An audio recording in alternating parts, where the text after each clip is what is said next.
Welcome back to Cavs HQ, driven by Ganley Auto. Mike Snyder along with Brad Sellers, and we're on.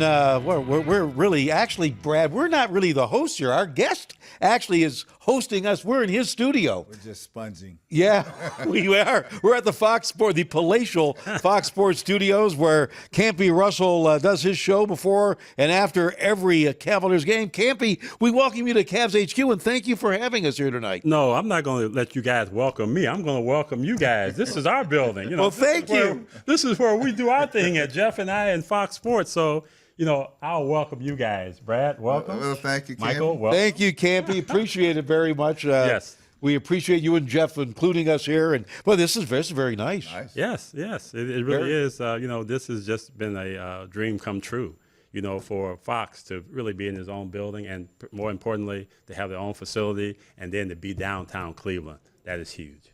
Well, downtown Cleveland's buzzing over a great game. I think we had to get right into people talking about the Cavaliers win over the Wizards. It was just a terrific game, Campy. You know, Brad and I talk about, you know, the doldrums, the length of the season, and you hit some of that in January. And, boy, there's been some rough outings for the Cavs. And you watch other games in the NBA. But, boy, when you get a game like the Cavs and Wizards from last night, that was just terrific, wasn't Mike, it was a spectacular basketball game. It was a game that I think everybody expected. We expected a high-intensity basketball game, primarily because you look at this Wizards team, they had been on a roll. They had been feeling good about themselves. Their confidence was at an all-time high.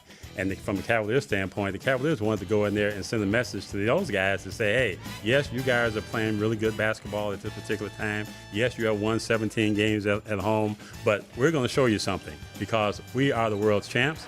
We are the team that you are aspiring to be, and you're not there at this particular point. So it was an outstanding basketball game. John Wall set the tempo early on when he said this was the biggest game of his life.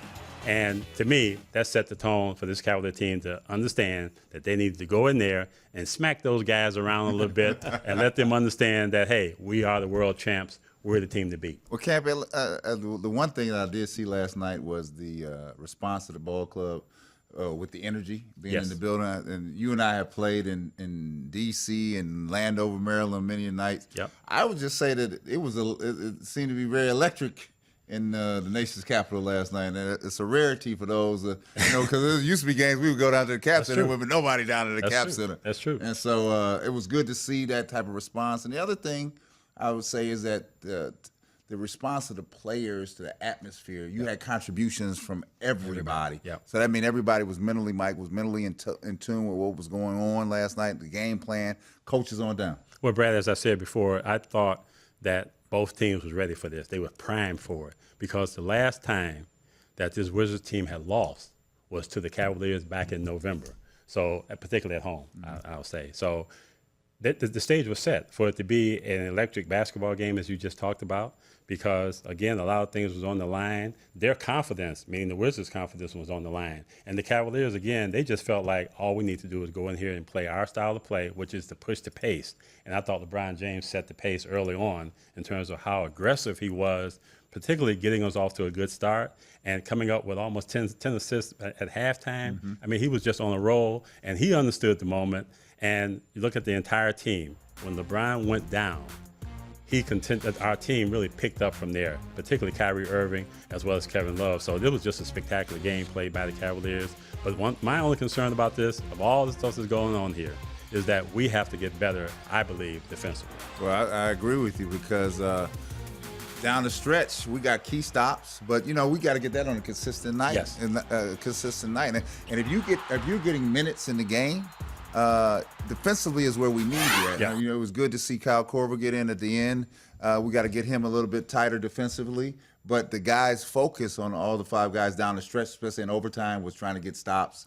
And that's the only way you win in this league is when you can stop teams and then impose your will on them on the defensive end. And I think that was the difference, you know, that the defense was there. And, again, in our league, and you know this, Brad, you cannot pick and choose when you're going to play defense. No. You have to be able to put it out there on a consistent basis because when you do it consistently, that is what separates you from an offensive side because you can go down, you can be up 10 points, and you can go down and stop your opponent 2 or 3 times in a row and you score 2 or 3 times in a row, you're up 16, 17, 18 points. So to me, it's about the consistency of the defensive side of the ball. And last night, I thought they picked up defensively when they need be. You know, guys, we saw the great shot by LeBron. It was incredible. The great pass by Kevin Love. But for the team, or maybe it's as shocking as anything, LeBron James fouling out of a game. I think 5th time out of over 1,000 games. And then to see the team, you alluded to it, Campy, that they were able to hang tough and win that game without him. How big do you think that is going forward, that they were able to win a game like that against a team playing at the highest level with all their stars, able to finish that game off without him on the floor in the last 4 minutes of OT? Mike, I look at it, I think this was a good confidence booster for everybody on this basketball team. And to me, I just think that this is something that, to me, needed to happen because you look at Kyrie Irving, he probably was playing his worst game that he could have possibly played.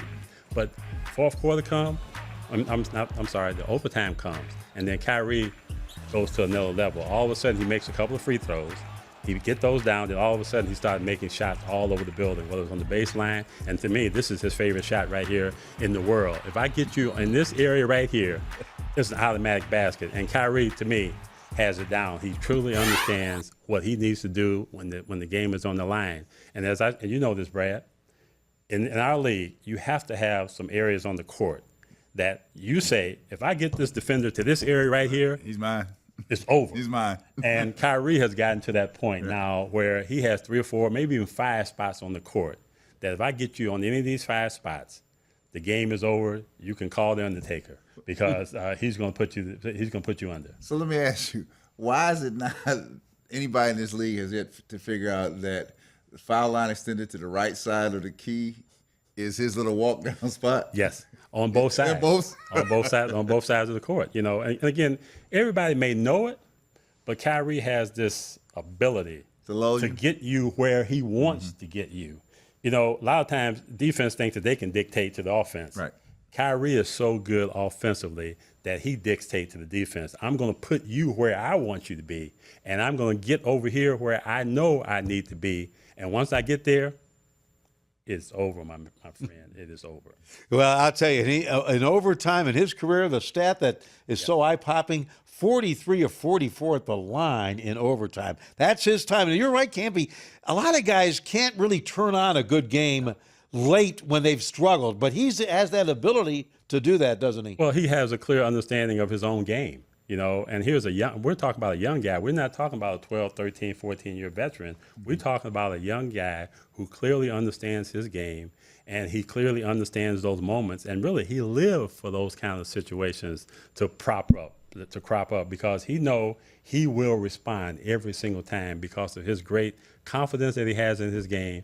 But more importantly, he understands that I know I can fix my shot at any point in time. Yes, I may be missing shots, but I know if I get into my rhythm, the game is over. And to me, that's the beauty of Kyrie Irving's basketball game. You're locked into CavsHQ. It's driven by Ganliato, Mike Snyder, Brad Sellers, with our special guest, Campy Russell. Actually, he's hosting us tonight. Oh, yes. We'll let you figure that out. Don't right? forget yeah, that. That's right. That's right. Much more coming up. CavsHQ on Fox Sports Ohio and the Elk and Elk NBA champion Cavaliers Radio Network.